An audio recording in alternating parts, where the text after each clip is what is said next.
Thank you for this opportunity. Thank you for the Swiss organizers of this conference.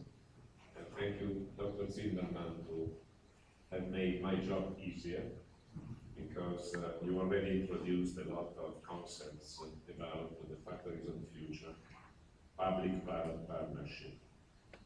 Dr. Zimmerman is representing the public partner in this partnership.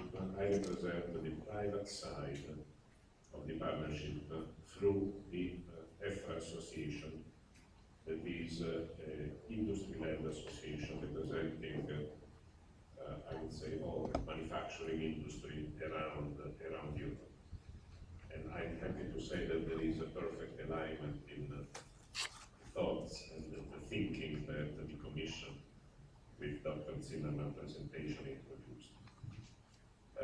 Factory of the Future, maybe you already saw what Dr. Zimmerman presented, but we started in 2009, supported by the European Union within the FP7 program, with today 140 projects under the umbrella of Factory of the Future, 98 of them already running, 42 starting right now under the 2013 call. Something important to say is that we were able, in the public-private partnership, with the contribution of both public and private partners, we were able to revitalize the industry participation. The industry now is over 50% of the participants in the projects of Factory of the Future, with a strong presence of SMEs, over 30%. But in total, we have 700 organizations working on these projects. Not all of them are members of the association, because our association is an open association, transparent. We do not imply that only members of the association may participate in the public calls. A total of 645 million of European funding were dedicated to that. And again, I'm happy to hear from Dr. Zimmerman that the Factory of the Future shall continue, not only from the private side, but also from the public side, due to the success of this experience. Manufacturing, as you heard, is everywhere. ICT manufacturing is everywhere. We think that the European industry shall work through the implementation of the new ICT technologies and products in order to improve productivity, competitiveness, and global market share. Starting from the leadership position that we have already in most of the manufacturing areas, like industrial robotics, industrial automation, embedded systems in design of products, not to forget the new technologies like the 3D printing, the laser-based manufacturing. In all of these, Europe has a consistent leadership that we must defend, protect, exploit, and improve, using in the best way the public and private investments. We think that from the Factories of the Future perspective, within our association, we need to consider the ICT as an enabler of innovation, not just in some specific area of evolution, but everywhere in manufacturing. And in here you see that in the photonics area, in the robotics, in the embedded and CPS, in the cyber-physical systems, in the area of design, simulation, virtualization, visualization, not to forget the ability to gather data from the field through sensors, in order to then being able to integrate them into the process management. We had, as already was mentioned in the previous presentation, we had a very intense activity in the FP7 Factories of the Future program with more than 50 ICT projects launched and another 11 coming now within the 2013 call. Of the total 645 million dedicated by the European Union, 252 came from the ICT, from DG Connect. Just to explain how much the ICT community is looking into the manufacturing productivity evolution in terms of the competitiveness of the industry. So these are the current domains in the roadmap covered by FP7: sustainable manufacturing, ICT, enabled intelligent manufacturing, new materials and high productivity. I would like to mention some of the most not important, but projects covering the complete spectrum of ICT manufacturing, from the virtual enterprises and network interoperability into the adaptive world in order to allow product variances within the same management of data. Imagine is again something developing a user-friendly network to manage the manufacturing framework. Not to forget the standardization issues, like the plant cockpit. That is a project where we want to define the standards in terms of interfaces and models, integrating all the data coming from manufacturing process, and not just the production data, not just the ERP, the enterprise resource management. For the future, in the association we developed, as requested by the European Commission, a roadmap for the 7 years to come under the Horizon 2020 program.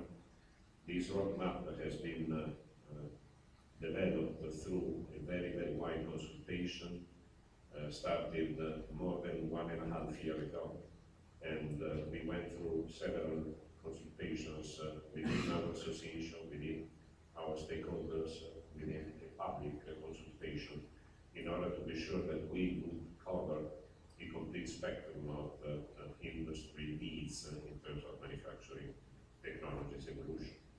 This roadmap has been completed, will be delivered to the Commission in order to be the base for the future contractual partnership, public-private partnership that we hope that we will be able to formalize before the end of 2014, being able then to start together with the Commission the activities from January 1st of 2014.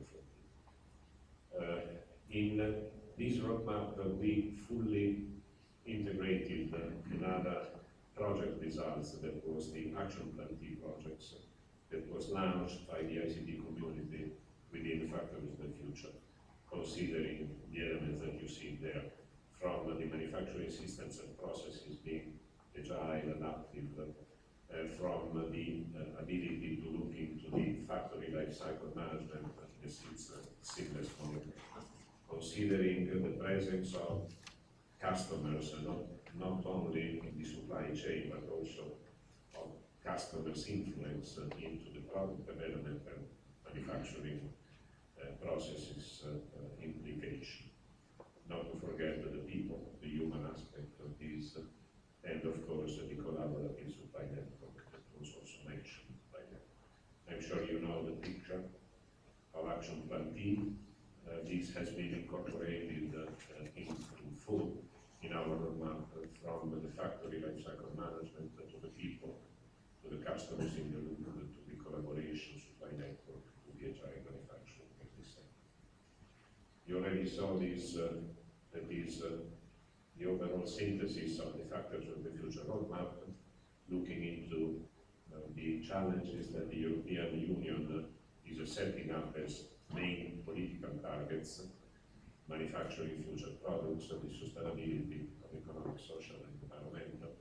Hopefully, as you were putting in your slide, industry leadership will be the core of our activities and not being put on the side just to push for the societal challenges. We really hope that both will be seen as a common objectives, because only with the combination of these we can create jobs and growth in the manufacturing industry.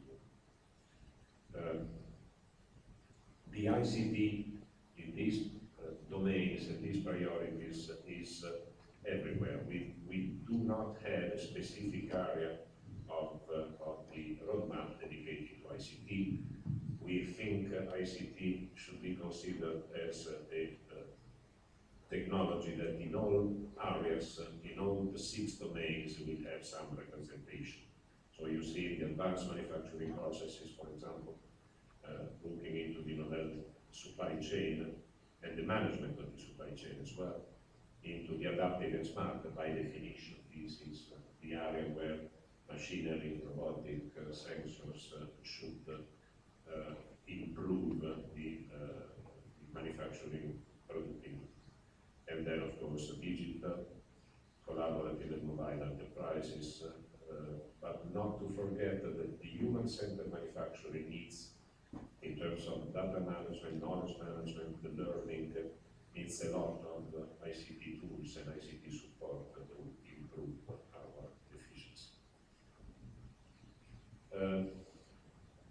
In our roadmap, you will also find some drivers of the ICT evolution that are mentioned also in the action plan T: collaboration, connectivity, mobility, and intelligence. These are the drivers that we need always to consider when talking about research, when talking about the future evolution of the manufacturing systems, because we need to have continuous collaboration and improvement in the way enterprises work with each other through the supply chain, and of course using the evolution of the Internet of Things, and the data management overall, the connectivity, allowing all the partners in the manufacturing processes to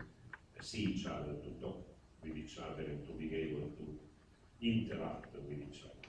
Mobility, of course, because today with the technology, we cannot wait, we cannot afford not to have everywhere, in any specific moment, the information that we need to process and to continue the manufacturing activities.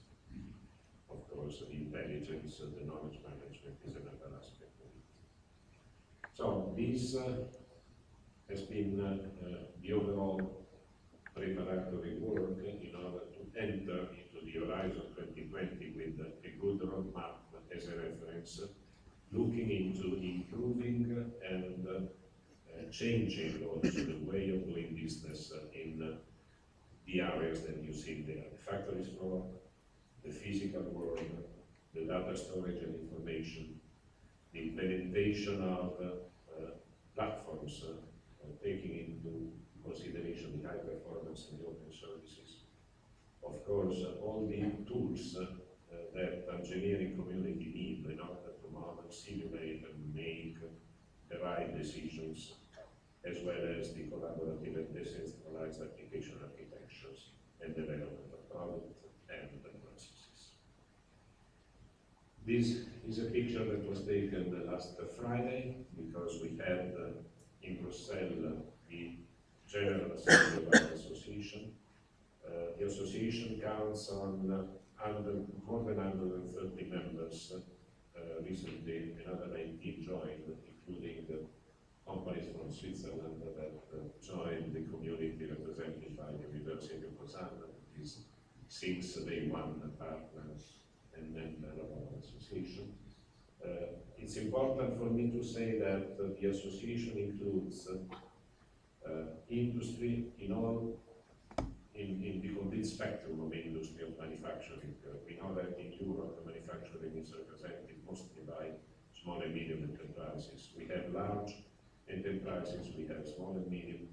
We have, I would say, the most important industrial associations of Europe as members of our association, together, of course, with research organizations, universities, and related organizations.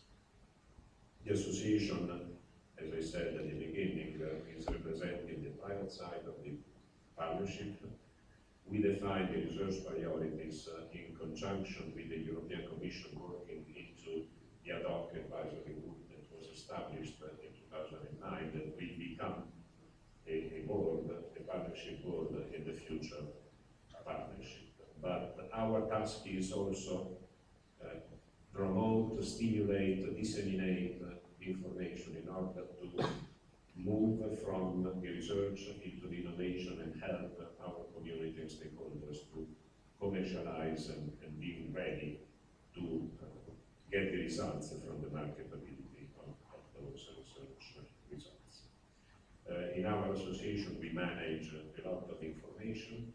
We have a website that is collecting data from all the projects. We are able now to manage all the information of the projects running. We published a couple of times the synthesis of what the projects are about. Today, we can see and organize in a better way through our website this information. So I hope that this will give you a complete picture of what the association